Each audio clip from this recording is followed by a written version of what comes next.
এইটো ৰাজগড় 3 BHK এইটো independent এইটো মালিক নাথাকে মালিক বেলেগত থাকে এইটো আপোনাৰ ছেকেণ্ড ফ্ল'ৰত আছে ইপিনে এটা গেষ্ট ৰুম আছে এইটো আৰু ভিতৰত বেডৰুমবিলাক আছে মানে এইটো ফাৰ্ষ্ট বেডৰুম এইপিনে বেলকনি আছে এইটো বেলকনি আছে আৰু ভিতৰত আপোনাৰ দুটা বেডৰুম আছে ডাঙৰ কৰিডৰ দি যায় এইটো গেষ্ট ৰুম গেষ্ট আহিলে থাকিলে ইয়াতে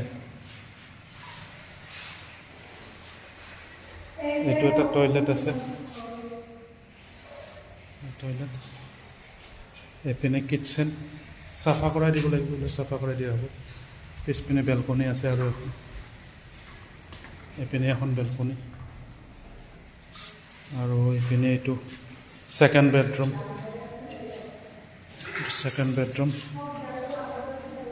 টয়লেট এটা আছে তাক চব চাফা কৰাই দিয়া হ'ব এইটো থাৰ্ড বেডৰুম 3 নম্বৰ বেডৰুম এইটো